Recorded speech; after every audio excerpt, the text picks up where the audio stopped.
اعوذ بالله من الشیطان الرجیم.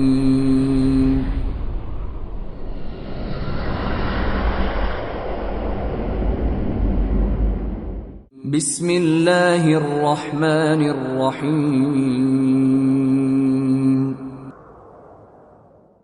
تلك الرسل فضلنا بعضهم على بعض منهم من كلم الله ورفع بعضهم درجات وآتينا عيسى ابن مريم البينات وأيدناه بروح القدس ولو شاء الله ما اقتتل الذين من بعدهم من بعد ما جاءتهم البينات ولكن اختلفوا فمنهم من آمن ومنهم من كفر ولو شاء الله ما اقتتلوا ولكن الله يفعل ما يريد. این پیامبران که نام برخی از آنان گذشت، بعضی از ایشان را بر بعضی دیگر برتری دادیم. از آنان کسی بود که خدا با او سخن گفت و درجات بعضی از آنان را بالا برد و به عیسی ابن مریم نشانه های روشن دادیم و او را به وسیله روح القدس تأیید کردیم. و اگر خدا می‌خواست کسانی که بعد از آنها بودند پس از آن همه نشانه های روشن که برایشان آمد با یکدیگر جنگ نمی کردند، ولی آنان با هم اختلاف کردند. پس برخی از آنان ایمان آورده و برخی از آنان کفر ورزیده و اگر خدا می‌خواست با هم جنگ نمی کردند، ولی خداوند آنچه را می‌خواهد انجام می‌دهد. يا أيها الذين آمنوا أنفقوا مما رزقناكم من قبل أن يأتي يوم لا بيع فيه ولا خلة ولا شفاعة والكافرون هم الظالمون. ای کسانی که ایمان آورده اید، از آنچه به شما روزی داده ایم انفاق کنید پیش از آن که روزی فرا رسد که در آن نه خرید و فروش است و نه دوستی و نه شفاعتی و کافران خود ستمکارانند.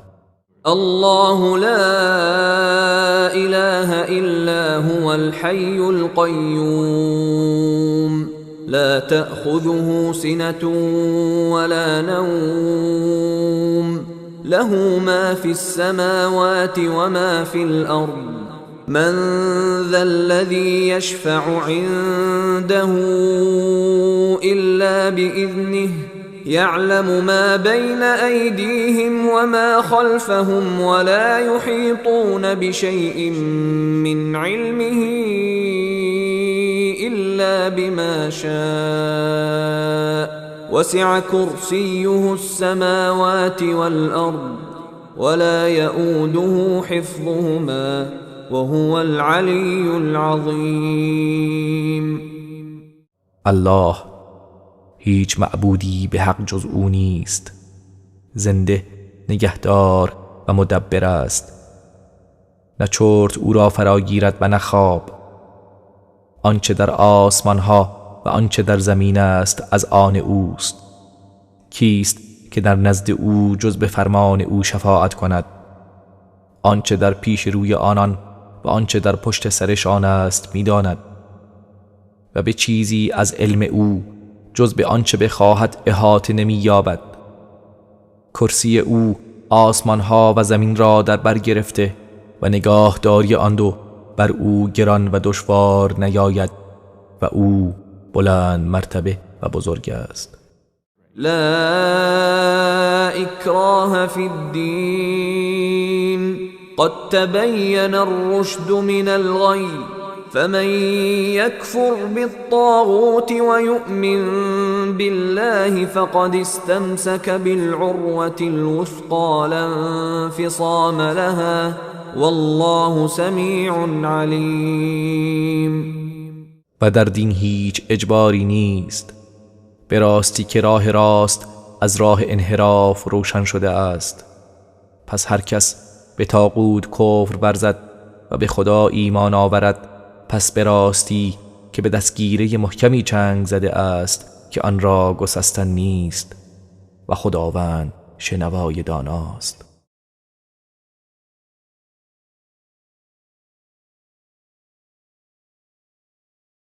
الله ولي الذين آمنوا يخرجهم من الظلمات إلى النور والذين كفروا أولياؤهم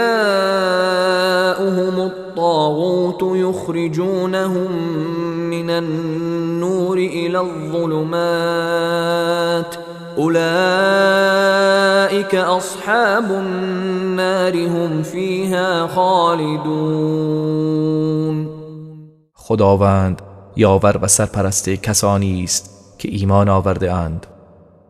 آنها را از تاریکی ها به سوی نور بیرون میبرد و کسانی که کافر شدند یاور و سرپرست آنها طاغوت است که آنان را از نور به سوی تاریکی ها بیرون میبرند. آنها اهل آتشند و جاودان در آن خواهند ماند. ألم تر إلى الذي حاج إبراهيم في ربه أن آتاه الله الملك إذ قال إبراهيم ربي الذي يحيي ويميت قال أنا أحيي وأميت قال إبراهيم فإن الله يأتي بالشمس من المشرق فأت بها من المغرب فبهت الذي كفر والله لا يهدي القوم الظالمين. آیا ندیدی کسی که با ابراهیم درباره پروردگارش به مجادله و گفتگو پرداخت، بدان خاطر که خداوند به او پادشاهی داده بود؟ هنگامی که ابراهیم گفت پروردگار من کسی است که زنده می کند و می میراند، نمرود گفت من نیز زنده می کنم و می میرانم. ابراهیم گفت همانا خداوند خورشید را از مشرق می آورد، پس تو آن را از مغرب بیاور. آن کسی که کفر ورزیده بود مبهوت شد و خداوند قوم ستمگر را هدایت نمی کند. أو كالذي مر على قرية وهي خاوية على عروشها قال أنى يحيي هذه الله بعد موتها فأماته الله 100 عام ثم بعثه قال كم لبثت قال لبثت يوما أو بعض يوم قال بل لبثت 100 عام فانظر إلى طعامك وشرابك لم يتسنه وانظر إلى حمارك ولنجعلك آية للناس وانظر إلى العظام كيف ننشزها ثم نكسوها لحما فلما تبين له قال أعلم أن الله على كل شيء قدير. یا همانند آن کسی که بر دهی گذشت در حالی که دیوارهای آن به روی سقفها فرو ریخته بود، او با خود گفت چگونه خداوند این را پس از مرگشان زنده می کند؟ پس خداوند او را به مدت 100 سال میراند، پس زنده اش کرد و به او فرمود چقدر درنگ کرده ای؟ گفت 1 روز یا بخشی از 1 روز را درنگ کردم. فرمود نه، بلکه 100 سال درنگ کردی. پس به غذا و نوشیدنی خود نگاه کن، تغییر نکرده است، و به الاغ خود نگاه کن که چگونه متلاشی شده است. ما چنین کردیم تا به تو پاسخ گوییم و هم تو را نشانه ای برای مردم در مورد معاد قرار دهیم.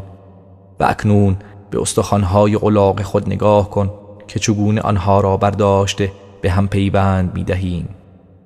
سپس گوشت بر آن می پوشانیم. پس هنگامی که قدرت الهی بر زنده کردن مردگان برایش آشکار شد گفت میدانم که خداوند بر هر چیزی تواناست.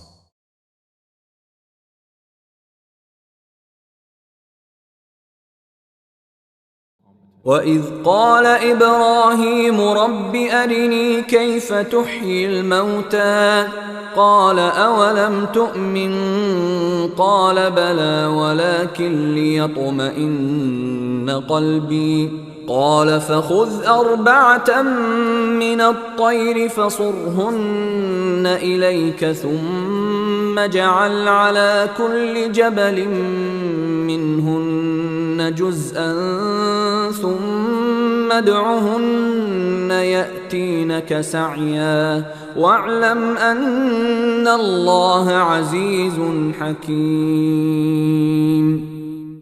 و به یاد بیاور هنگامی را که ابراهیم گفت پروردگارا به من نشان بده چگونه مردگان را زنده می کنی. فرمود مگر ایمان نیاورده ای؟ گفت چرا، ولی می خواهم که قلبم آرام بگیرد. فرمود پس 4 پرنده را برگیر، آنگاه آنها را پیش خود قطعه قطعه کن و در هم بیامیز، سپس بر هر کوهی قسمتی از آن را بگذار، آنگاه آنها را بخوان، شتابان به سوی تو می آیند و بدان که خداوند توانمند و حکیم است. مثل الذين ينفقون أموالهم في سبيل الله كمثل حبة أنبتت 7 سنابل في كل سنبلة 100 حبة والله يضاعف لمن يشاء والله واسع علیم. مثل کسانی که اموال خود را در راه خدا انفاق می کنند همانند دانه است که 7 خوشه برویاند که در هر خوشی 100 دانه باشد و خداوند برای هر کس که بخواهد چند برابر می کند و خدا گشایشگر داناست. الذين ينفقون أموالهم في سبيل الله ثم لا يتبعون ما أنفقوا منا ولا أذى لهم أجرهم عند ربهم ولا خوف عليهم ولا هم يحزنون. کسانی که اموال خود را در راه خدا انفاق می کنند سپس در پی آنچه انفاق کرده اند منت نمیگذارند و آزاری نمیرسانند، پاداش آنها برایشان نزد پروردگارشان محفوظ است و ترسی بر آنان نیست و نه ایشان اندوهگین شوند. قول معروف و مغفرة خیر من صدقة یتبعها اذى والله غنی حلیم. سخن پسندیده و گذشت بهتر از صدقه است که آزاری به دنبال آن باشد و خداوند بی نیاز و بردبار است. يا أيها الذين آمنوا لا تبطلوا صدقاتكم بالمن والأذى كالذي ينفق ماله رئاء الناس ولا يؤمن بالله واليوم الآخر فمثله كمثل صفوان عليه تراب فأصابه وابل فتركه صلدا لا يقدرون على شيء مما كسبوا والله لا يهدي القوم الكافرين. ای کسانی که ایمان آورده اید صدقه های خود را با منت و آزار باطل مکنید، مانند کسی که مالش را برای نشان دادن به مردم انفاق می کند و به خدا و روز قیامت ایمان ندارد، پس مثل او همچون مثل سنگ صافی است که بر روی آن اندکی خاک باشد، آنگاه باران تندی به آن برسد و آن را صاف و سخت بر جای گذارد. آنان از آنچه که انجام داده اند چیزی به دست نمی آورند و خداوند گروه کافران را هدایت نمی کند.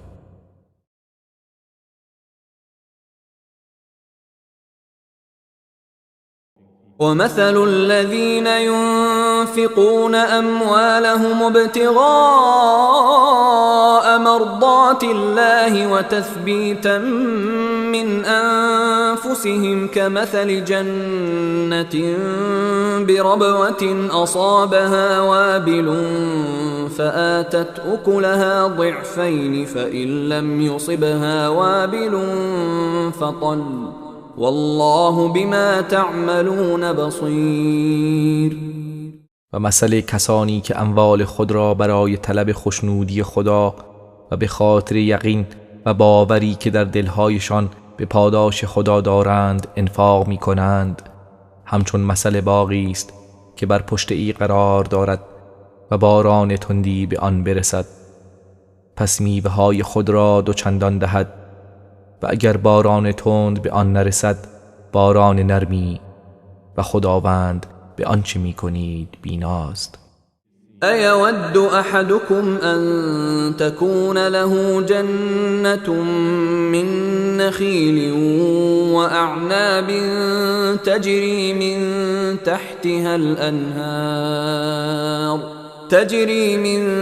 تحتها الأنهار له فيها من كل الثمرات وأصابه الكبر وله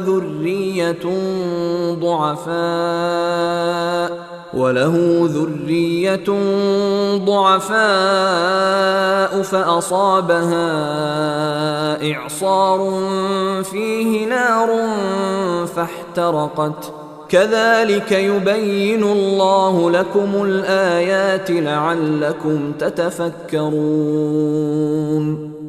آیا کسی از شما دوست دارد که باغی از درختان خرما و انگور داشته باشد که از زیر آنها نهرها روان است و برای او در آن باغ از هر گونه میوه‌ای فراهم باشد و در حالی که به سن پیری رسیده و فرزندانی خردسال و ناتوان دارد، آنگاه گردبادی که در آن آتش سوزانی است به آن برخورد کند و یکسره بسوزد؟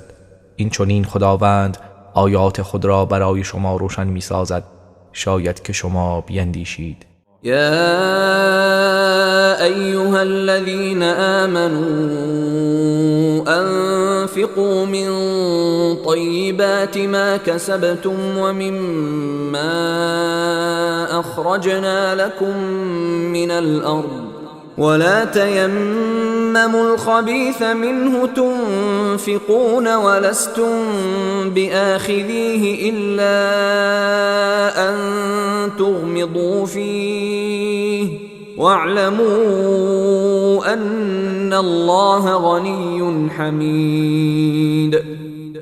ای کسانی که ایمان آورده اید، از چیزهای پاکیزه ای که به دست آورده اید و از آنچه از زمین برای شما بیرون آورده ایم انفاق کنید و برای انفاق کردن قصد ناپاک آن را نکنید، در حالی که خود شما حاضر نیستید آنها را بپذیرید مگر آنکه در آن چشم پوشی کنید و بدانید که خداوند بی نیاز و ستوده است. الشیطان یعدکم الفقر و یأمرکم بالفحشاء والله یعدکم مغفرة منه وفضلا والله واسع علیم. شیطان شما را به هنگام انفاق می ترساند و وعده تهیدستی می دهد و شما را به زشتی ها امر می کند و در حالی که خدا از جانب خود به شما وعده آمرزش و فزونی نعمت می دهد و خداوند گشایشگر داناست. یؤتی الحکمة من یشاء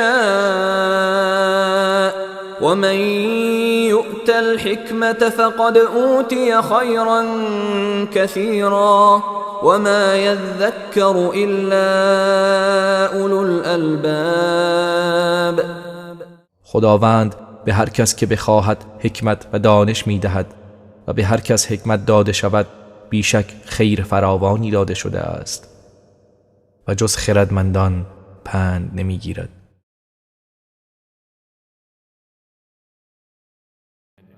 وما أنفقتم من نفقة أو نذرتم من نذر فإن الله يعلمه وما للظالمين من انصار. و هر چیزی را که انفاق کنید یا هر نذری که ببندید قطعا خداوند آن را می داند و برای ستمگران هیچ یاوری نیست. إن تبدوا الصدقات فنعما هي وإن تخفوها وتؤتوها الفقراء فهو خير لكم ويكفر عنكم من سيئاتكم والله بما تعملون خبير. اگر صدقه ها را آشکار کنید چه نیکوست و اگر آنها را پنهان دارید و به تهیدستان بدهید پس این برای شما بهتر است و برخی از گناهان شما را میزداید و خداوند به آنچه میکنید آگاه است. ليس عليك هداهم ولكن الله يهدي من يشاء وما تنفقوا من خير فلأنفسكم وما تنفقون إلا ابتغاء وجه الله وما تنفقوا من خير يوفى إليكم وأنتم لا تظلمون.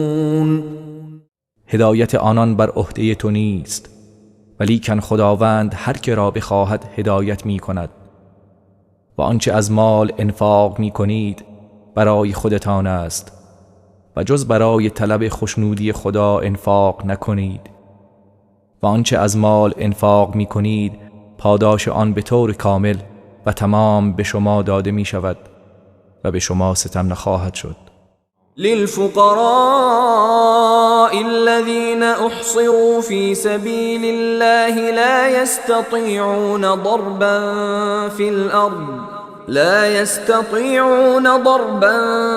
في الأرض يحسبهم الجاهل أغنياء من التعفف تعرفهم بسيماهم لا يسألون الناس إلحافا وما تنفقوا من خير فإن الله به عليم. صدقات شما برای تهیدستانی است که در راه خدا محصور و بازداشته شده اند و نمی توانند برای تأمین هزینه زندگی در زمین سفر کنند. از شدت خویشتن‌داری افراد ناآگاه آنها را بی نیاز می پندارند. آنها را از چهره هایشان می شناسی. با اصرار چیزی از مردم نمی خواهند و آنچه از مال انفاق می کنید قطعا خدا به آن آگاه است. الذين ينفقون أموالهم بالليل والنهار سرا وعلانية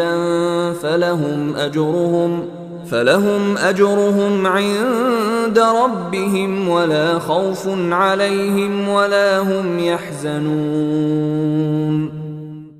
کسانی که اموال خود را در شب و روز پنهان و آشکار انفاق می کنند مزد آنها نزد پروردگارشان برایشان محفوظ است و نه ترسی بر آنهاست و نه ایشان اندوهگین می شوند. الذين يأكلون الربا لا يقومون إلا كما يقوم الذي يتخبطه الشيطان من المس ذلك بأنهم قالوا إنما البيع مثل الربا وأحل الله البيع وحرم الربا فمن جاءه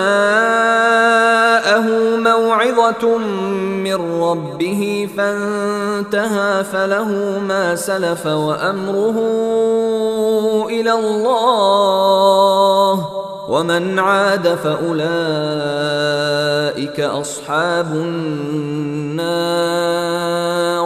هم فیها خالدون. کسانی که ربا میخورند روز قیامت از گور بر نمیخیزند مگر مانند برخاستن کسی که بر اثر تماس شیطان دیوانه شده. این بدان سبب است که آنان گفتند همانا داد و ستد هم مثل رباست، و در حالی که خدا داد و ستد را حلال کرده و ربا را حرام نموده است. پس همانا هر کس که از جانب پروردگارش پندی به او رسد آنگاه از رباخواری باز ایستاد، آنچه گذشته از آن اوست و کارش به خدا واگذار می شود. و کسی که به رباخواری باز گردد آنان اهل آتشند و در آن جاویدان خواهند بود.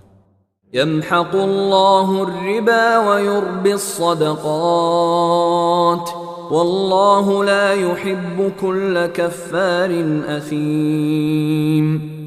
خداوند ربا را نابود می کند و صدقات را افزایش می دهد و خداوند هیچ انسان ناسپاس گناهکاری را دوست نمی دارد.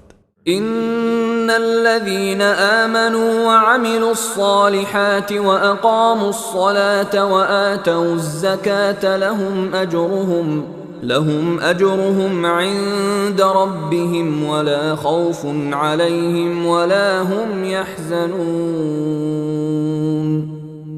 به راستی کسانی که ایمان آورده اند و اعمال شایسته انجام داده اند و نماز را برپا داشته اند و زکات را پرداخته اند، پاداش آنان نزد پروردگارشان برایشان محفوظ است و نه ترسی بر آنهاست و نه ایشان اندوهگین می شوند.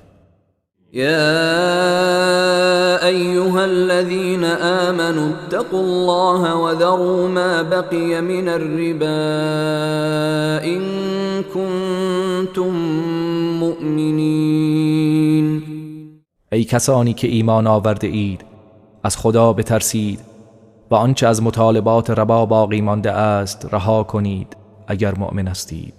فإن لم تفعلوا فأذنوا بحرب من الله ورسوله وإن تبتم فلكم رؤوس أموالكم لا تظلمون ولا تظلمون. پس اگر چنین نکردید یقین داشته باشید که خدا و رسولش با شما جنگ خواهند کرد و اگر توبه کردید اصل سرمایه هایتان از آن شماست، نه ستم می کنید و نه بر شما ستم وارد می شود. وَإِن كَانَ ذُو عُسْرَةٍ فَنَظِرَةٌ إِلَى مَيْسَرَةٍ وَأَن تَصَدَّقُوا خَيْرٌ لَكُمْ إِن كُنتُمْ تَعْلَمُونَ. و اگر بدهکار تنگ دست بود پس تا هنگام گشایش و توانایی مهلت دهید و اگر توانایی پرداخت ندارد بخشیدن آن برای شما بهتر است اگر بدانید. واتقوا يوما ترجعون فيه إلى الله ثم توفى كل نفس ما كسبت وهم لا يظلمون. و از روزی بترسید که در آن روز به سوی خدا بازگردانده میشوید، سپس به هر کس پاداش آنچه انجام داده تمام و کامل داده می شود و به آنان ستم نخواهد شد.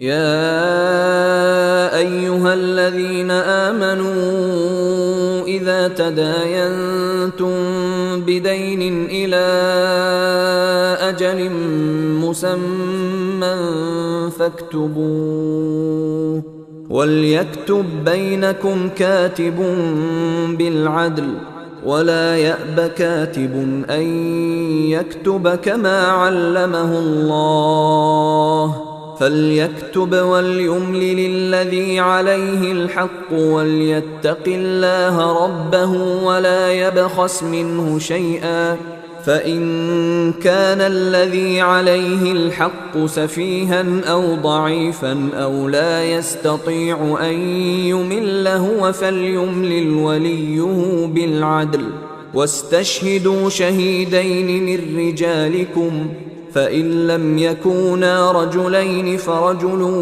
وامرأتان ممن ترضون من الشهداء أن تضل إحداهما فتذكر إحداهما الأخرى ولا يأبى الشهداء إذا ما دعوا ولا تسأموا أن تكتبوه صغيرا أو كبيرا إلى أجله ذلكم أقسط عند الله وأقوم للشهادة وأدنى ألا ترتابوا إلا أن تكون تجارة حاضرة تديرونها بينكم فليس عليكم جناح ألا تكتبوها وأشهدوا إذا تبايعتم ولا يضار كاتب ولا شهيد وإن تفعلوا فإنه فسوق بكم واتقوا الله ويعلمكم الله والله بكل شيء علیم. ای کسانی که ایمان آورده اید، هرگاه به همدیگر تا مدت معینی وامی دادید آن را بنویسید و باید نویسنده ای آن را دادگرانه بین شما بنویسد و هیچ نویسنده ای نباید از نوشتن همان گونه که خدا به او آموزش داده خودداری کند. پس باید بنویسد و آن کسی که حق بر ذمه اوست باید املا کند و باید از خدا که پروردگار اوست بپرهیزد و از آن چیزی نکاهد. پس اگر کسی که حق بر ذمه اوست سفیه یا ناتوان باشد یا خود نمیتواند املا کند، پس باید ولی او با رعایت عدالت املا کند و 2 شاهد از مردانتان را گواه بگیرید. پس اگر 2 مرد نبودند 1 مرد و 2 زن از میان گواهانی که به عدالت آنان رضایت دارید گواه بگیرید، تا اگر یکی از آن 2 زن فراموش کرد دیگری به او یادآوری کند و گواهان نباید به هنگامی که آنها را برای گواهی دعوت می کنند خودداری کنند. و از نوشتن بدهی تا سررسیدش چه کوچک باشد یا بزرگ ملول نشوید. این نوشتن شما در نزد خدا به عدالت نزدیکتر و برای گواهی دادن استوارتر و برای آنکه دچار شک و تردید نشوید بهتر می باشد، مگر اینکه داد و ستدی نقدی باشد که بین خود دست به دست می کنید. پس در این صورت گناهی بر شما نیست که آن را ننویسید و هنگامی که داد و ستد کردید گواه بگیرید و نباید به نویسنده و شاهد زیانی برسد و اگر چنین کنید بیشک نافرمانی شما خواهد بود و از خدا بترسید و خداوند به شما آموزش می دهد و خدا به همه چیز داناست.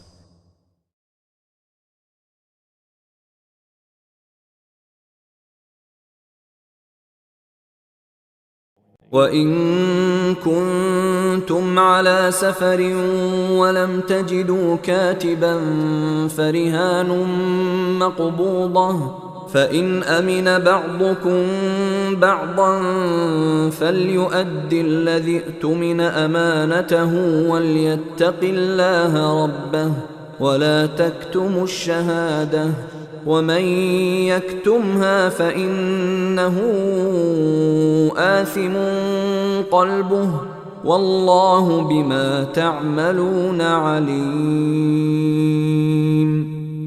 و اگر در سفر بودید و نویسنده ای نیافتید پس چیزی گروگان بگیرید و اگر برخی از شما برخی دیگر را امین دانست پس آن کس که امین شمرده شده باید امانت خود را باز پس دهد و باید از الله که پروردگار اوست بترسد و شهادت را کتمان نکنید و هر کس آن را کتمان کند بیشک قلبش گناهکار است و خدا به آنچه می‌کنید داناست. لله ما فی السماوات و ما فی الارض وَإِن تُبْدُوا مَا فِي أَنفُسِكُمْ أَوْ تُخْفُوهُ يُحَاسِبْكُم بِهِ اللَّهُ فَيَغْفِرُ لِمَن يَشَاءُ وَيُعَذِّبُ مَن يَشَاءُ وَاللَّهُ عَلَى كُلِّ شَيْءٍ قَدِيرٌ. آنچه در آسمان ها و زمین است از آن خداست و اگر آنچه را در دل خود دارید آشکار کنید یا آن را پنهان نمایید خداوند شما را به آن محاسبه می کند. پس هر کس را بخواهد می بخشد و هر کس را بخواهد عذاب می کند و خداوند بر هر چیزی تواناست. آمن الرسول بما أنزل إليه من ربه والمؤمنون كل آمن بالله وملائكته وكتبه ورسله لا نفرق بين أحد من رسله وقالوا سمعنا وأطعنا غفرانك ربنا وإليك المصير. پیامبر به آنچه از سوی پروردگارش بر او نازل شده ایمان آورده است و مؤمنان نیز همه به خدا و فرشتگان او و کتابهایش و پیامبرانش ایمان آورده اند و گفتند میان هیچ یک از پیامبرانش فرق نمیگذاریم و گفتند شنیدیم و اطاعت کردیم، پروردگارا آمرزش تو را خواهانیم و بازگشت به سوی توست. لا يكلف الله نفسا إلا وسعها لها ما كسبت وعليها ما اكتسبت ربنا لا تؤاخذنا إن نسينا أو أخطأنا ربنا ولا تحمل علينا إصرا كما حملته على الذين من قبلنا ربنا ولا تحملنا ما لا طاقة لنا به واعف عنا واغفر لنا وارحمنا أنت مولانا فانصرنا على القوم الكافرين. خداوند هیچ کس را جز به اندازه توانش تکلیف نمی کند. آنچه از خوبی به دست آورده به سود او و آنچه از بدی به دست آورده به زیان اوست. پروردگارا اگر فراموش یا خطا کردیم ما را مؤاخذه نکن. پروردگارا بار گران را بر دوش ما مگذار چنان که آن را بر دوش کسانی که پیش از ما بودند گذاشتی. پروردگارا آنچه را که طاقت تحمل آن را نداریم بر دوش ما مگذار و ما را بیامرز و به ما رحم فرمای. تو مولا و سرور مایی، پس ما را بر گروه کافران پیروز گردان.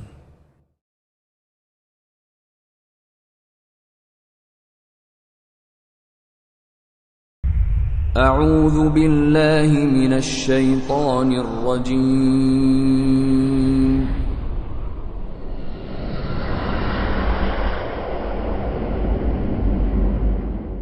بسم الله الرحمن الرحیم. الف لام میم الله لا اله الا هو الحي القيوم.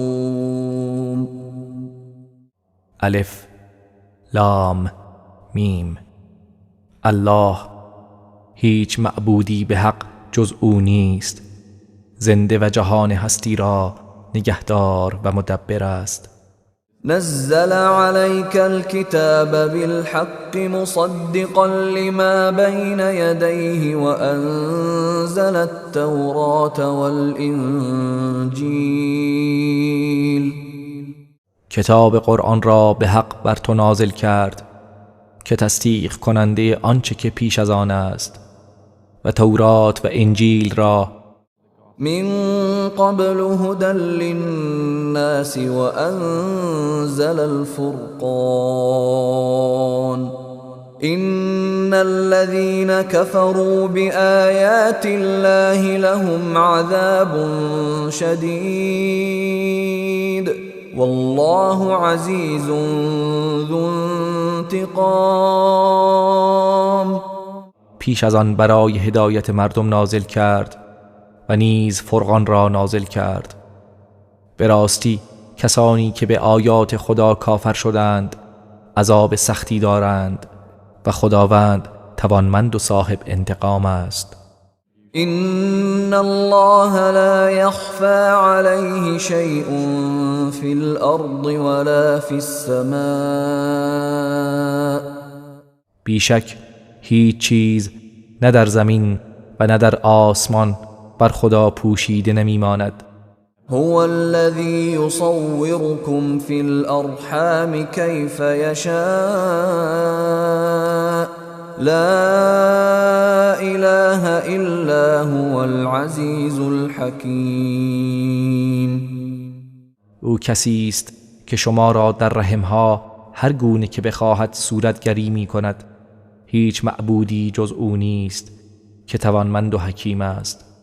هو الذي أنزل عليك الكتاب منه آيات محكمات هن أم الكتاب وأخر متشابهات فأما الذين في قلوبهم زيغ فيتبعون ما تشابه منه ابتغاء الفتنة وابتغاء تأويله وما يعلم تأويله إلا الله والراسخون في العلم يقولون آمنا به كل من عند ربنا وما يذكر إلا أولو الألباب. او کسی است که کتاب قرآن را بر تو نازل کرد. بخشی از آن آیات محکم است که آنها اساس کتاب است و بخش دیگر متشابهات است. اما کسانی که در دلهایشان کجی و انحراف است برای فتنه جویی و به خاطر تأویل آن از متشابه آن پیروی می کنند و در حالی که تأویل آن جز خدا نمی داند و راسخان در علم می گویند ما به همه آن ایمان آوردیم، همه از طرف پروردگار ماست و جز خردمندان متذکر نمی شوند. ربنا لا تزغ قلوبنا بعد إذ هديتنا وهب لنا من لدنك رحمة إنك أنت الوهاب. میگویند پروردگارا دلهای ما را بعد از آن که ما را هدایت کردی منحرف مگردان و از سوی خود رحمتی بر ما ببخش، به راستی که تو بخشنده ای. ربنا إنك جامع الناس ليوم لا ريب فيه إن الله لا يخلف الميعاد. پروردگارا بیشک تو مردم را برای روزی که در آن تردیدی نیست جمع خواهی کرد. قطعا خداوند وعده خود را خلاف نمی کند.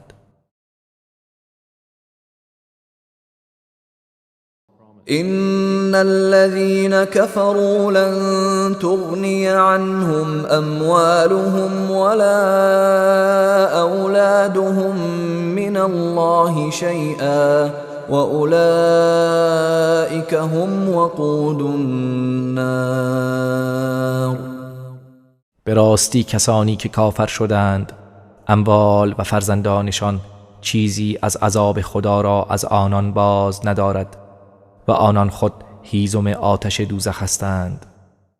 كدأب آل فرعون والذين من قبلهم كذبوا بآياتنا فأخذهم الله بذنوبهم والله شدید العقاب. عادت این کافران همچون عادت آل فرعون و کسانی است که پیش از آنها بودند.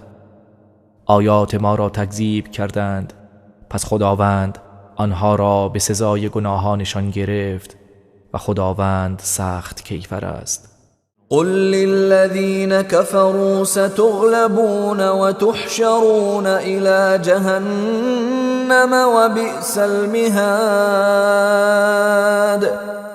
به کسانی که کافر شدند بگو به زودی مغلوب خواهید شد و سپس در قیامت به سوی جهنم محشور می شوید و چه بد جایگاهی است.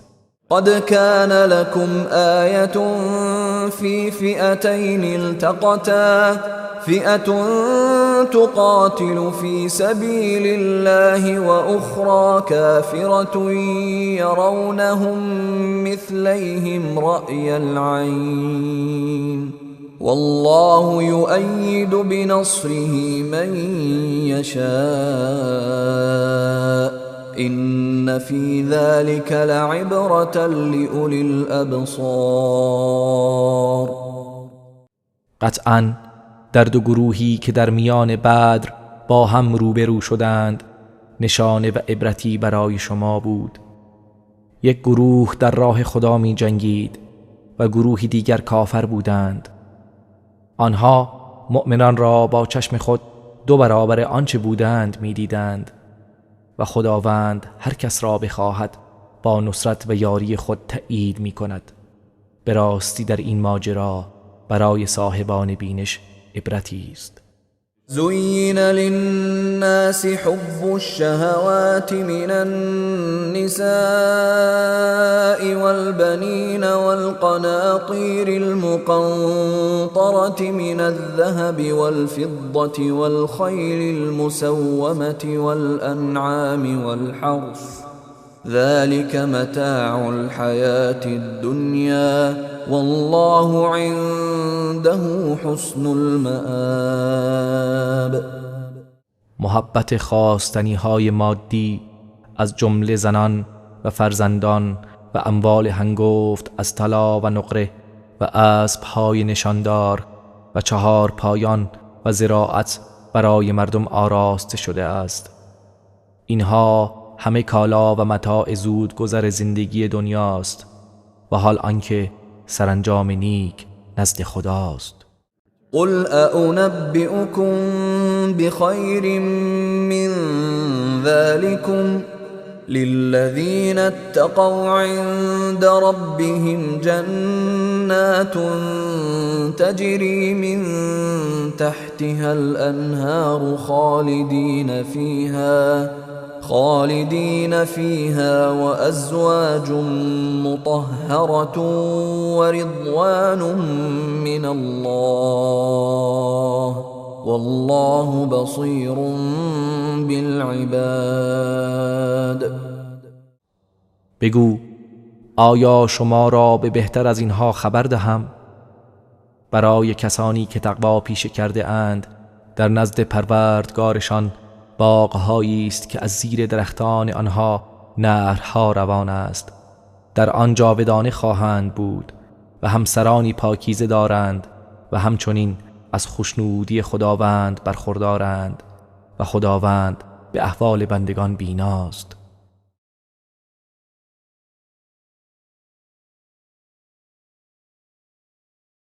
الذين يقولون ربنا إننا آمنا فاغفر لنا ذنوبنا وقنا عذاب النار. کسانی که میگویند پروردگارا به راستی ما ایمان آورده ایم، پس گناهان ما را بیامرز و ما را از عذاب آتش نگهدار. الصابرين والصادقين والقانتين والمنفقين والمستغفرين بالأسحار. همانا شکیبایان و راستگویان و فرمانبرداران و انفاق کنندگان و آمرزش خواهان در سحرگاهان. شهد الله أنه لا إله إلا هو والملائكة وأولو العلم قائما بالقسط لا إله إلا هو العزيز الحكيم. خداوند گواهی داده است که معبودی به حق جز او نیست و فرشتگان و صاحبان دانش نیز بر این مطلب گواهی می‌دهند، در حالی که خداوند در جهان هستی قیام به عدالت دارد. معبودی به حق جز او نیست که توانمند و حکیم است. إن الدين عند الله الإسلام وما اختلف الذين أوتوا الكتاب إلا من بعد ما جاءهم العلم بغيا بينهم ومن يكفر بآيات الله فإن الله سريع الحساب. همانا دین حق نزد خدا اسلام است و کسانی که کتاب آسمانی به آنان داده شده اختلاف نکردند مگر بعد از آن که علم و آگاهی برای آنان آمد، آن هم به خاطر سرکشی و حسدی که میان آنان بود. و هر کس به آیات خدا کفر ورزد پس بداند که خداوند سریع الحساب است. فإن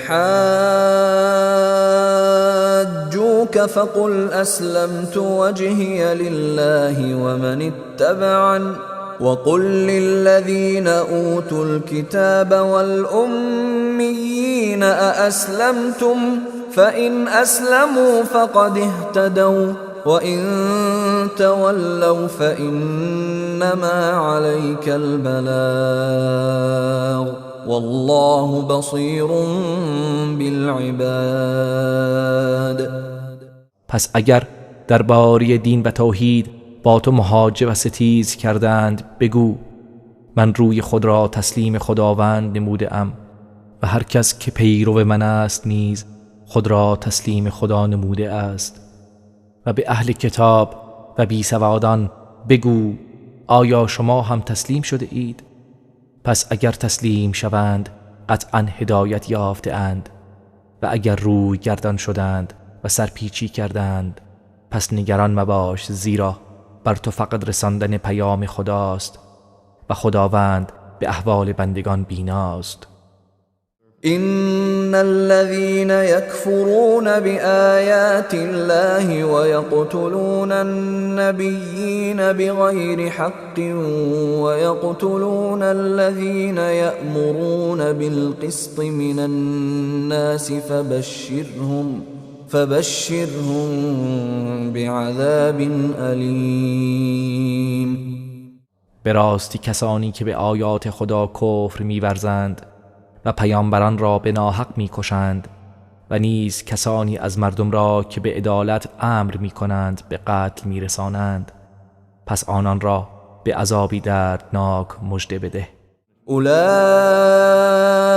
الذين حبطت أعمالهم في الدنيا والآخرة وما لهم من ناصرين. آنان کسانی هستند که اعمالشان در دنیا و آخرت تباه شده و برای آنان هیچ یاور و مددکاری نیست.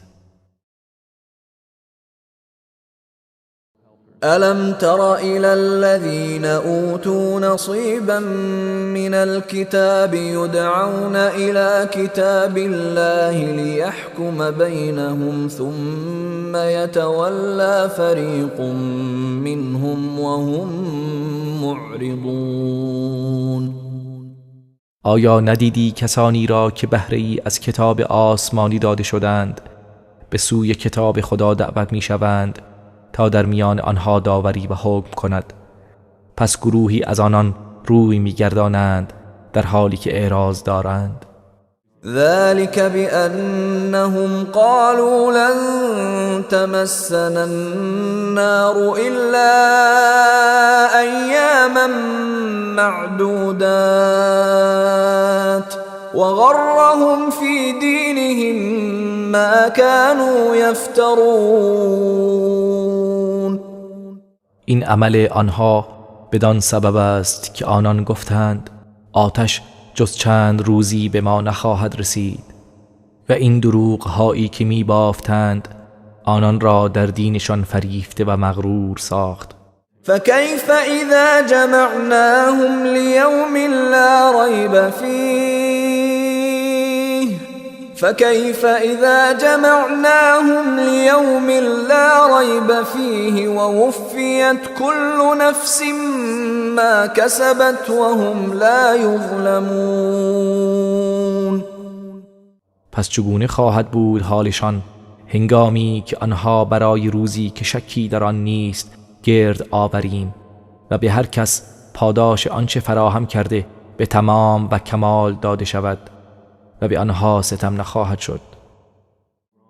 قل اللهم مالك الملك تؤتي الملك من تشاء وتنزع الملك ممن تشاء وتعز من تشاء وتذل من تشاء بيدك الخير إنك على كل شيء قدیر. بگو بار الها ای دارنده پادشاهی به هر کس که بخواهی پادشاهی میبخشی و از هر کس بخواهی پادشاهی را میگیری و هر کس را بخواهی عزت میدهی و هر که بخواهی خوار میکنی. همه خوبی ها به دست توست، بیشک تو بر هر چیز توانایی.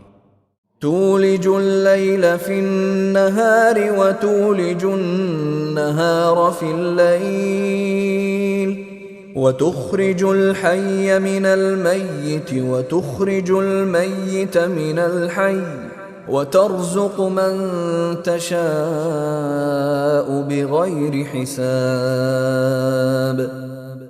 شب را در روز داخل می کنی و روز را در شب داخل می کنی و زنده را از مرده بیرون می آوری و مرده را از زنده بیرون می آوری و به هر کس بخواهی بیشمار روزی می دهی.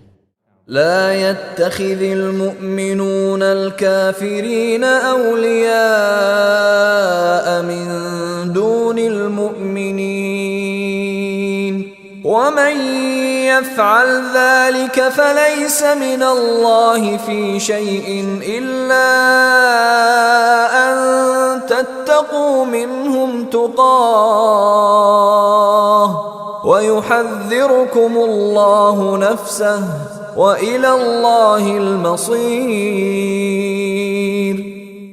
مؤمنان نباید کافران را به جای مؤمنان دوست و ولی خود بگیرند و هر کس چنین کند با خدا هیچ رابطه ای ندارند مگر اینکه از آزار و اذیت آنها بترسید و خداوند شما را از کیفر خودش برحذر می دارد و بازگشت به سوی خداست.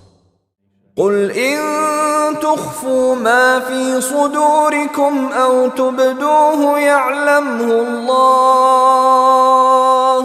ويعلم ما في السماوات وما في الأرض والله على كل شيء قدیر. بگو اگر آنچه در سینه های شماست پنهان دارید یا آشکارش کنید خداوند آن را می داند و نیز آنچه در آسمان ها و آنچه در زمین است می داند و خداوند بر هر چیزی تواناست.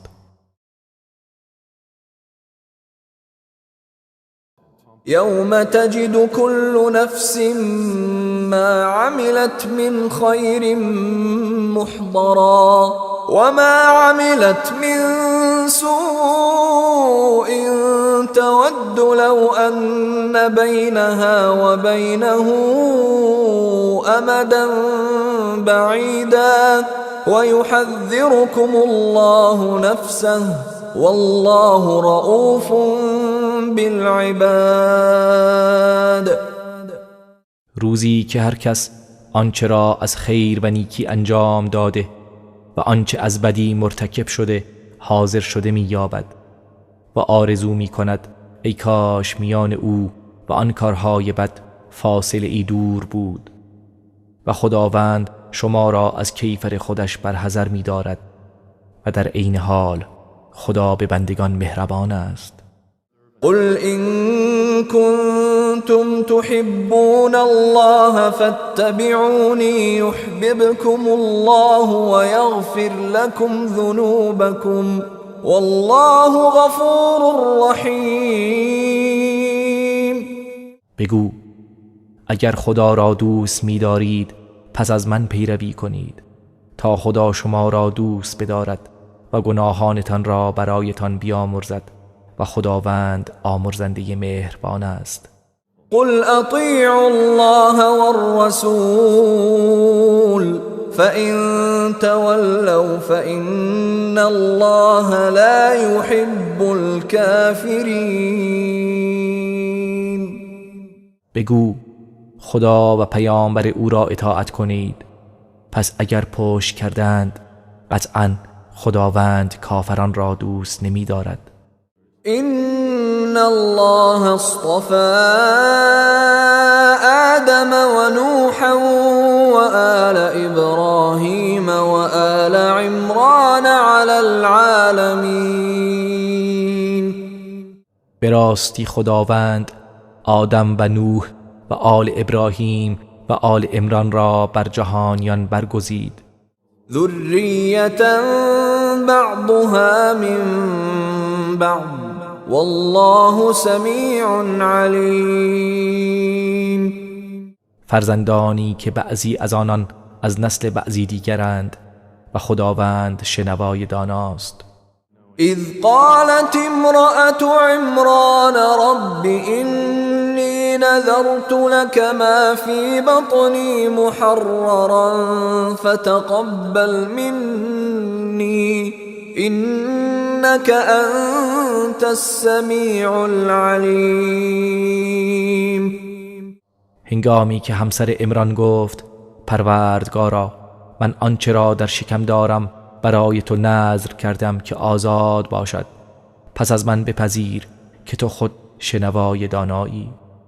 فلما وضعتها قالت رب إني وضعتها أنثى والله أعلم بما وضعت قالت رب إني وضعتها أنثى والله أعلم بما وضعت وليس الذكر كالأنثى وإني سميتها مريم وإني أعيذها بك وذريتها من الشيطان الرجيم. پس هنگامی که او را بزاد گفت پروردگارا من او را دختر زاده ام و خدا به آنچه او زاییده داناتر بود و پسر همانند دختر نیست و من او را مریم نام گذاردم و من او را و فرزندانش را از شر شیطان رانده شده به تو پناه می دهم. فتقبلها ربها بقبول حسن وأنبتها نباتا حسنا وكفلها زكريا كلما دخل عليها زكريا المحراب وجد عندها رزقا قال يا مريم أنى لك هذا قالت هو من عند الله إن الله يرزق من يشاء بغير حساب. آنگاه پروردگارش او را به طرز نیکویی پذیرفت و به طرز شایسته ای او را رویانید و کفالت او را به زکریا سپرد. هرگاه زکریا وارد محراب او می شد نزد او غذا و رزقی می یافت. زکریا می گفت ای مریم این از کجا برای تو آمده است؟ مریم می گفت این از جانب خداست که خدا به هر کس بخواهد بیشمار روزی می دهد. هنالك دعا زكريا ربه قال رب هب لي من لدنك ذرية طيبة إنك سميع الدعاء. آنجا بود که زکریا پروردگارش را خواند و گفت پروردگارا از طرف خود فرزند پاکیزه‌ای به من عطا کن، به درستی تو شنونده دعایی. فنادته الملائكة وهو قائم يصلي في المحراب أن الله يبشرك بيحيى مصدقا بكلمة من الله وسيدا وحصورا ونبيا من الصالحين. پس در حالی که او ایستاده در محراب نماز می‌خواند، فرشتگان او را ندا کردند که خداوند تو را به یحیی بشارت می‌دهد و او تصدیق کننده کلمه خداست و سرور و خویشتن‌دار و پیامبری از صالحان است. قال رب أنا يكون لي غلام وقد بلغني الكبر وامرأتي عاقر قال كذلك الله يفعل ما يشاء. زکریا گفت پروردگارا چگونه مرا فرزندی خواهد بود در حالی که پیری به سراغ من آمده و همسرم نازاست؟ فرشته گفت بدین گونه خداوند هرچه بخواهد انجام می‌دهد.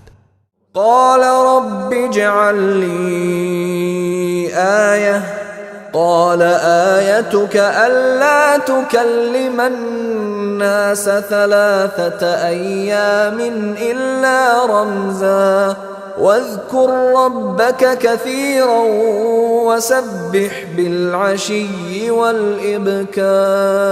والإبكار. زکریا گفت پروردگارا برای من نشانه ای قرار ده. فرمود نشانه ات این است که 3 روز با مردم جز با اشاره سخن نگویی و پروردگارت را بسیار یاد کن و شامگاهان و صبحگاهان او را تسبیح بگو. وَإِذْ قَالَتِ الْمَلَائِكَةُ يَا مَرْيَمُ إِنَّ اللَّهَ اصْطَفَاكِ وَطَهَّرَكِ وَاصْطَفَاكِ عَلَى نِسَاءِ الْعَالَمِينَ. و به یاد آورید هنگامی را که فرشتگان گفتند ای مریم خداوند تو را برگزیده و پاک ساخته و تو را بر زنان جهان برتری داده است. یا مریم قنتی لربک واسجدی وارکعی مع الراکعین.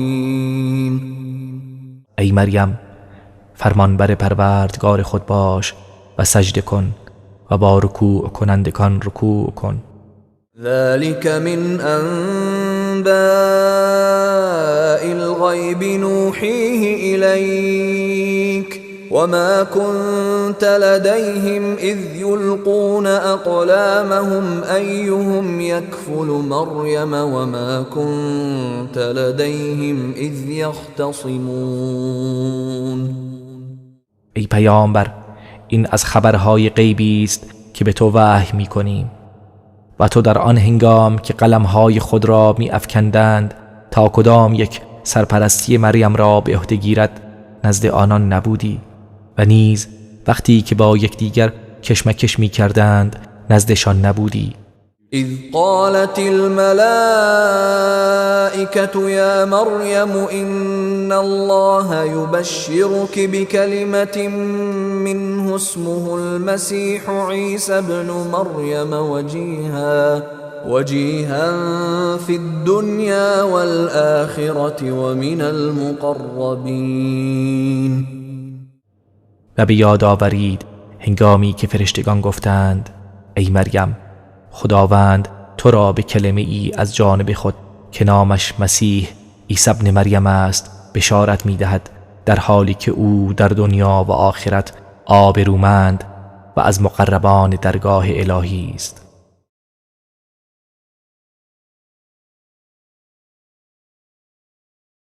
ويكلم الناس في المهد وكهلا ومن الصالحين. و در گهواره و در حالت کهولت با مردم سخن میگوید و از شایستگان است. قالت رب أنا يكون لي ولد ولم يمسسني بشر قال كذلك الله يخلق ما يشاء إذا قضى أمرا فإنما يقول له كن فيكون. مریم گفت پروردگارا چگونه مرا فرزندی خواهد بود در حالی که بشری به من دست نزده است؟ فرشته گفت خداوند بدین سان هرچه را بخواهد می آفریند و هرگاه که اراده چیزی کند فقط به آن می گوید موجود باش، پس موجود می شود. و یعلمه الكتاب والحکمة والتوراة والانجیل. و به او کتاب و حکمت و تورات و انجیل می آموزد. ورسولا إلى بني إسرائيل أني قد جئتكم بآية من ربكم أني أخلق لكم من الطين كهيئة الطير فأنفخ فيه فيكون طيرا بإذن الله وأبرئ الأكمه والأبرص وأحيي الموتى بإذن الله وأنبئكم بما تأكلون وما تدخرون في بيوتكم إن في ذلك لآية لكم إن كنتم مؤمنين.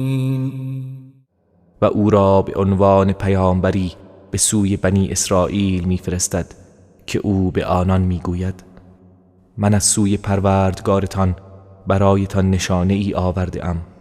من از گل برای شما چیزی به شکل پرنده میسازم، آنگاه در آن میدمم، پس به فرمان خدا پرنده ای میشود و به فرمان خدا کور مادرزاد و مبتلایان به پیسی را بهبودی میبخشم و مردگان را زنده میکنم و از آنچه میخورید و در خانه هایتان ذخیره میکنید به شما خبر میدهم.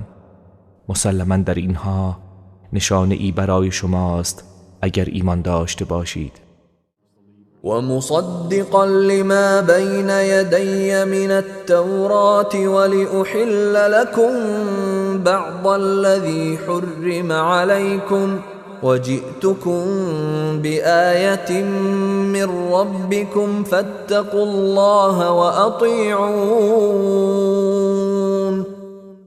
و آنچه را پیش از من از تورات بوده تصدیق می کنم و فرستاده شده ام تا بعضی از چیزهایی را که بر شما حرام شده بود حلال کنم و نشانی از طرف پروردگارتان برای شما آورده ام، پس از خدا بترسید و مرا اطاعت کنید. إن الله ربي وربكم فاعبدوه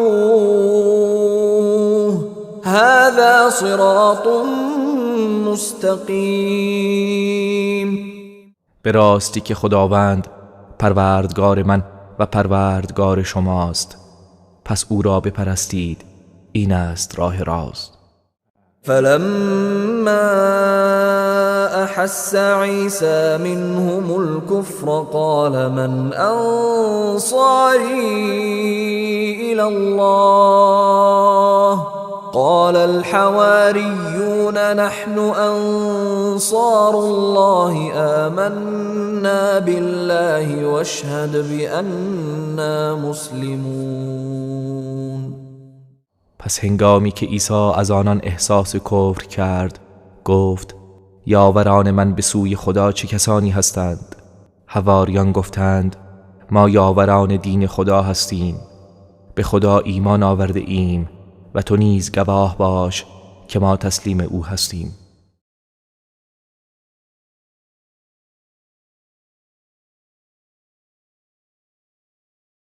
ربنا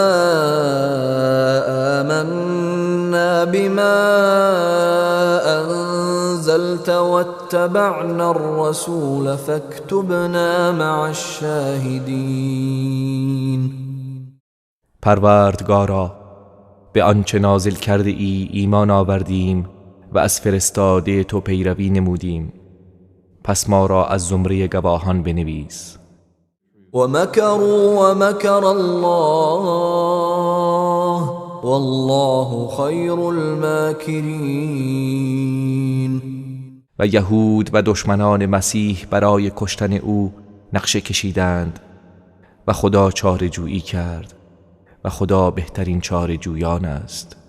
اذ قال الله يا عيسى إني متوفيك ورافعك إلي ومطهرك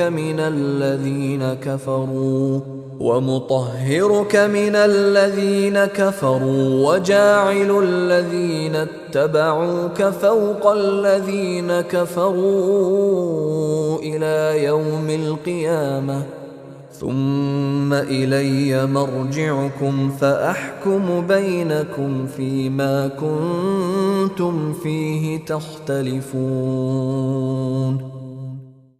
به یاد آورید هنگامی را که خدا به عیسی فرمود ای عیسی بیگمان من تو را برگرفته و به سوی خیش بالا میبرم و تو را از آلایش و تهمت کسانی که کافر شدند پاک میگردانم و کسانی را که از تو پیروی کردند تا روز قیامت برتر از کسانی را که کافر شدند قرار میدهم.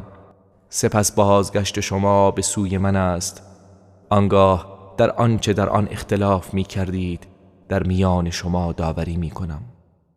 فأما الذين كفروا فأعذبهم عذابا شديدا في الدنيا والآخرة وما لهم من ناصرين. اما کسانی که کافر شدند در دنیا و آخرت آنان را به عذابی سخت عذاب می کنم و برای آنها یاورانی نیست. وَأَمَّا الَّذِينَ آمَنُوا وَعَمِلُوا الصَّالِحَاتِ فَيُوَفِّيهِمْ أُجُورَهُمْ وَاللَّهُ لَا يُحِبُّ الظَّالِمِينَ. و اما کسانی که ایمان آورده اند و کارهای شایسته انجام دادند پس خداوند مزدشان را به طور کامل به آنان خواهد داد و خداوند ستمکاران را دوست نمی دارد. ذلك نتلوه عليك من الآيات والذكر الحكيم. ای محمد اینها که بر تو می‌خوانیم از آیات و نشانه‌های خداوند و قرآن حکمت آمیز است. إن مثل عيسى عند الله كمثل آدم خلقه من تراب ثم قال له كن فيكون. همانا مثل عیسی نزد خدا همچون مثل خلقت آدم است که او را از خاک آفرید پس به او فرمود باش، پس بیدرنگ موجود شد. الحق من ربك فلا تكن من الممترین. آنچه درباره عیسی بیان کردیم حق از جانب پروردگار توست، پس هرگز از تردید کنندگان مباش. فمن حاجك فيه من بعد ما جاءك من العلم فقل تعالوا ندع أبناءنا وأبناءكم ونساءنا ونساءكم وأنفسنا وأنفسكم ثم نبتهل فنجعل لعنة الله على الكاذبين. پس هر کس که در این باره پس از دانشی که به تو رسیده با تو مهاجه و ستیز کند، بگو بیایید تا فرزندانمان و فرزندانتان و زنانمان و زنانتان و نفوس و نزدیکانمان و نفوس و نزدیکانتان را فراخوانیم، آنگاه مباهله کنیم و لعنت خدا را بر دروغگویان قرار دهیم.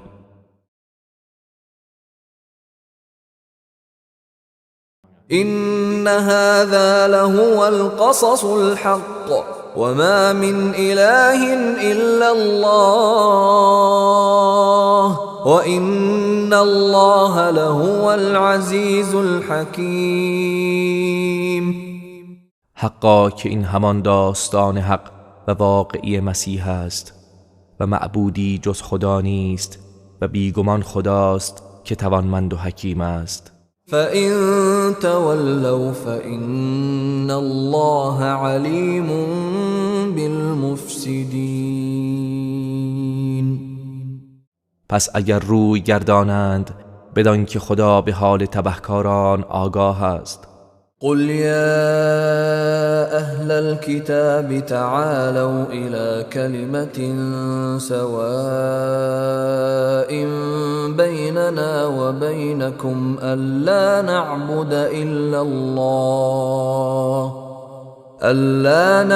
إلا الله ولا نشرك به شيئا ولا يتخذ بعضنا بعضا أربابا من دون الله فإن تولوا فقولوا اشهدوا بأننا مسلمون.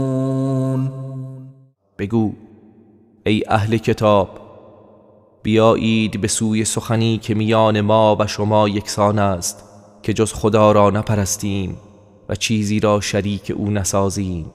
بعضی از ما بعضی دیگر را به جای خدا به خدایی نگیرد. پس اگر از این دعوت روی گرداندند بگویید گواه باشید که ما مسلمانیم. یا اهل الكتاب لم تحاجون فی ابراهیم وما انزلت التوراة والانجیل الا من بعده افلا تعقلون. ای اهل کتاب، چرا درباره ابراهیم مجادله و ستیز می کنید در حالی که تورات و انجیل بعد از او نازل شده است؟ آیا اندیشه نمی کنید؟ ها انتم هؤلاء حاججتم فيما لكم به علم فلم تحاجون فيما ليس لكم به علم والله يعلم وأنتم لا تعلمون. هان شما اهل کتاب کسانی هستید که درباره آنچه نسبت به آن آگاهی و علم داشتید مهاجه و ستیز کردید. پس چرا در مورد چیزی که بدان علم ندارید مهاجه و ستیز می کنید؟ و خدا می داند و شما نمی دانید. ما كان إبراهيم يهوديا ولا نصرانيا ولكن كان حنيفا مسلما وما كان من المشركين. ابراهیم نه یهودی بود و نه نصرانی، بلکه یکتاپرستی مسلمان بود و هرگز از مشرکان نبود. إن أولى الناس بإبراهيم للذين اتبعوه وهذا النبي والذين آمنوا والله ولي المؤمنين. به راستی سزاوارترین مردم به ابراهیم همان کسانی هستند که او را پیروی کرده اند و نیز این پیامبر و کسانی که به او ایمان آورده اند و خداوند یاور و ولی مؤمنان است. ودت طائفة من أهل الكتاب لو يضلونكم وما يضلون إلا أنفسهم وما يشعرون. گروهی از اهل کتاب آرزو می کردند و دوست داشتند کاش شما را گمراه می کردند، در حالی که جز خودشان کسی را گمراه نمی کنند و نمی فهمند. يا أهل الكتاب لم تكفرون بآيات الله وأنتم تشهدون. ای اهل کتاب، چرا به آیات خدا کافر می شوید در حالی که خودتان به صدق و درستی آن گواهی می دهید؟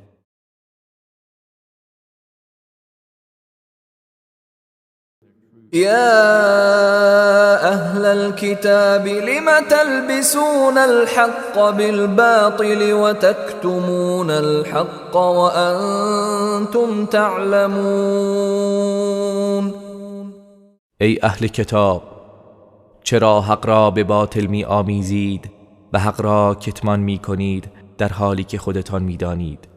وقالت طائفة من أهل الكتاب آمنوا بالذي أنزل على الذين آمنوا وجه النهار واكفروا آخره لعلهم يرجعون. و گروهی از اهل کتاب به همدیگر گفتند به آنچه بر مؤمنان نازل شده در آغاز روز ایمان بیاورید و در پایان روز کافر شوید، شاید آنان از اسلام برگردند. ولا تؤمنوا إلا لمن تبع دينكم قل إن الهدى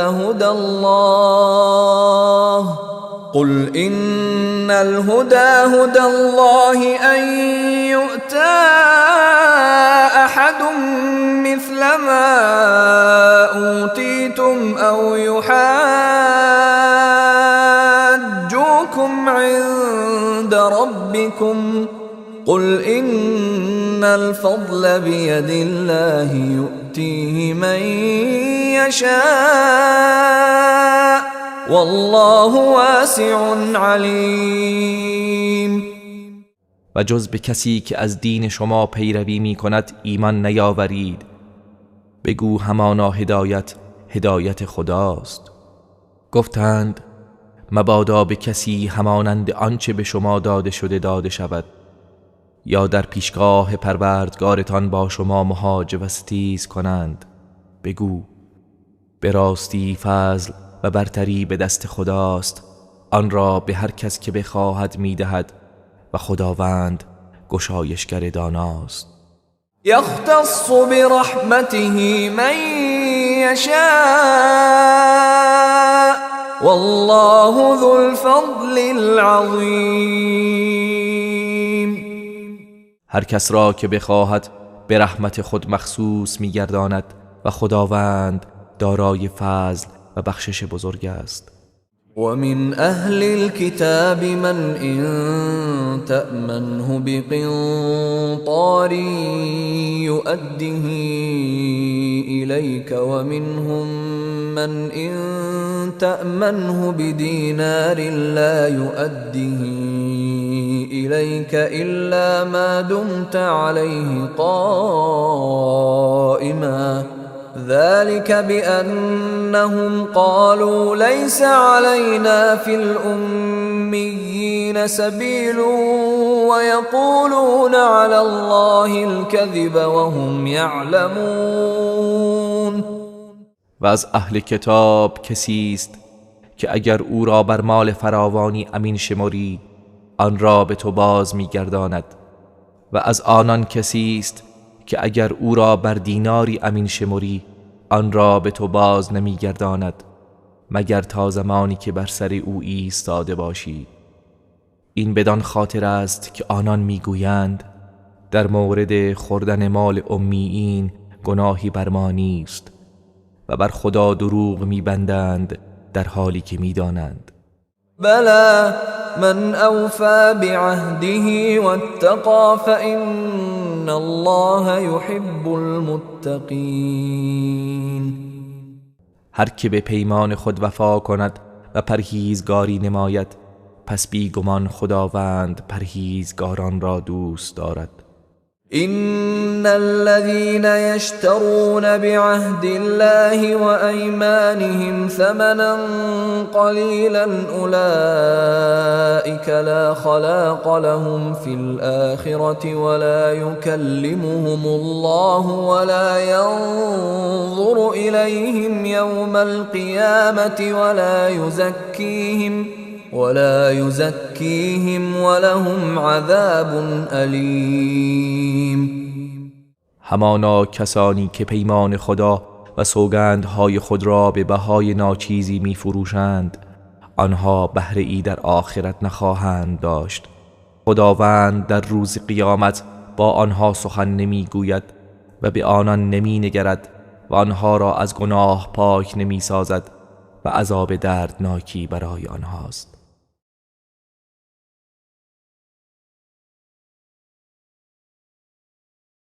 وَإِنَّ مِنْهُمْ لَفَرِيقًا يَلْوُونَ أَلْسِنَتَهُم بِالْكِتَابِ لِتَحْسَبُوهُ مِنَ الْكِتَابِ وَمَا هُوَ مِنَ الْكِتَابِ وَيَقُولُونَ هُوَ مِنْ عِندِ اللَّهِ وَمَا هُوَ مِنْ عِندِ اللَّهِ وَيَقُولُونَ عَلَى اللَّهِ الْكَذِبَ وَهُمْ يَعْلَمُونَ. و از میان آنها گروهی هستند که زبان خود را به هنگام تلاوت کتاب آسمانی چنان می‌گردانند که گمان کنید آنچه را می‌خوانند از کتاب آسمانی است در حالی که از کتاب آسمانی نیست و می‌گویند آن از جانب خداست در صورتی که از جانب خدا نیست و بر خدا دروغ می‌بندند در حالی که خودشان هم می‌دانند. ما كان لبشر أن يؤتيه الله الكتاب والحكم والنبوة ثم يقول للناس كونوا عبادا لي من دون الله ولكن كونوا ربانيين بما كنتم تعلمون الكتاب وبما كنتم تدرسون. برای هیچ بشری سزاوار نیست که خداوند به او کتاب و حکم و پیامبری بدهد سپس او به مردم بگوید به جای خدا بندگان من باشید، بلکه سزاوار پیامبران این است که به مردم بگویند به سبب آنکه کتاب آسمانی آموزش میدادید و از آن رو که درس میخواندید ربانی و خدایی باشید. ولا يأمركم أن تتخذوا الملائكة والنبيين أربابا أيأمركم بالكفر بعد إذ أنتم مسلمون. و نه این که به شما فرمان دهد که فرشتگان و پیامبران را به خدایی بگیرید. آیا شما را پس از آنکه مسلمان شدید به کفر فرمان می‌دهد؟ وَإِذْ أَخَذَ اللَّهُ مِيثَاقَ النَّبِيِّينَ لَمَا آتَيْتُكُم مِّن كِتَابٍ وَحِكْمَةٍ ثُمَّ جَاءَكُمْ رَسُولٌ مُصَدِّقٌ لِّمَا مَعَكُمْ لَتُؤْمِنُنَّ بِهِ وَلَتَنصُرُنَّهُ قال أأقررتم وأخذتم على ذلكم إصري قالوا أقررنا قال فاشهدوا وأنا معكم من الشاهدين. و به یاد بیاورید هنگامی را که خداوند از پیامبران پیمان گرفت که هرگاه به شما کتاب و حکمت دادم سپس پیامبری به سوی شما آمد که آنچه را با شماست تصدیق می کند باید به او ایمان بیاورید و او را یاری کنید. آنگاه فرمود آیا اقرار کردید و بر این امر پیمانم را پذیرفتید؟ گفتند اقرار کردیم. فرمود پس گواه باشید و من نیز با شما از گواهانم. فمن تولى بعد ذلك فأولئك هم الفاسقون. پس هر کس که بعد از این پیمان روی گرداند آنانند که فاسق و نافرمانند. افغیر دین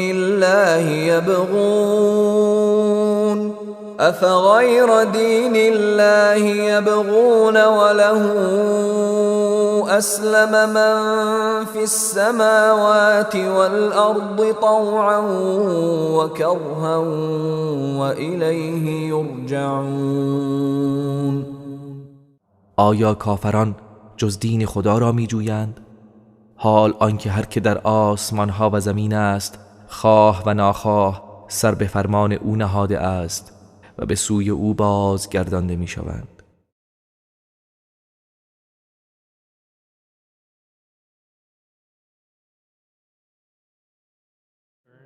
قل آمنا بالله وما أنزل علينا وما أنزل على إبراهيم وإسماعيل وإسحاق ويعقوب والأسباط وما أوتي موسى وعيسى والنبيون من ربهم لا نفرق بين أحد منهم ونحن له مسلمون. بگو به خداوند و آنچه بر ما نازل شده و آنچه بر ابراهیم و اسماعیل و اسحاق و یعقوب و اسباط نازل گردیده و آنچه به موسی و عیسی و دیگر پیامبران از جانب پروردگارشان داده شده ایمان آوردیم. میان هیچ یک از آنان فرقی نمیگذاریم و ما او را فرمان برداریم. ومن يبتغ غير الإسلام دينا فلن يقبل منه وهو في الآخرة من الخاسرين.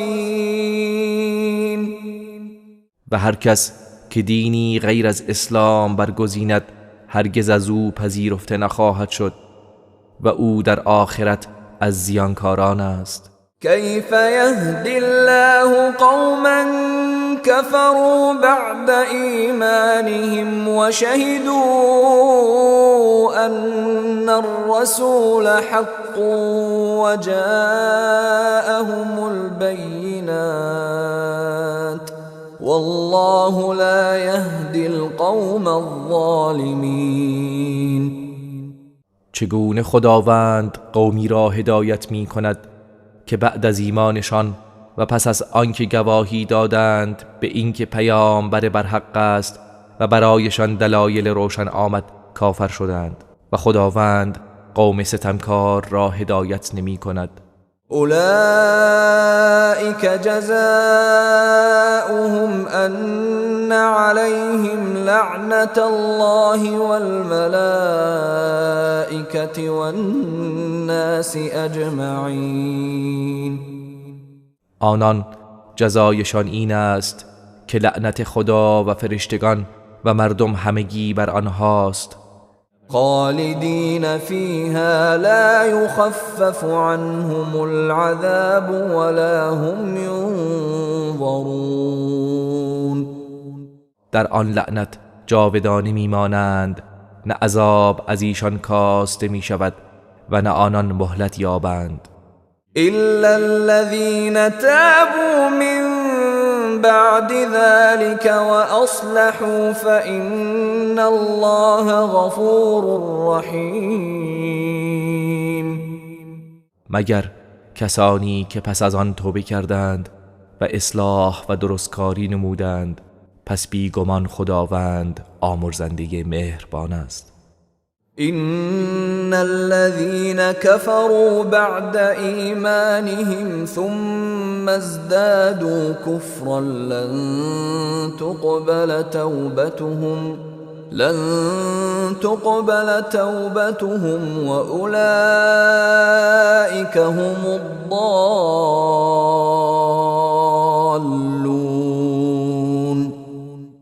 همانا کسانی که پس از ایمان خود کافر شدند، پس بر کفر خود افزودند، هرگز توبه آنان پذیرفته نخواهد شد و آنانند که خود گمراهانند. إن الذين كفروا وماتوا وهم كفار فلن يقبل من أحدهم ملء الأرض ذهبا ولو افتدى به أولئك لهم عذاب أليم وما لهم من ناصرين. به درستی کسانی که کافر شدند و در حال کفر مردند، اگرچه زمین را پر از طلا کنند و آن را برای خود فدیه دهند، هرگز از هیچ یک از آنها پذیرفته نمی شود. آنان را عذابی دردناک خواهد بود و یاورانی نخواهند داشت.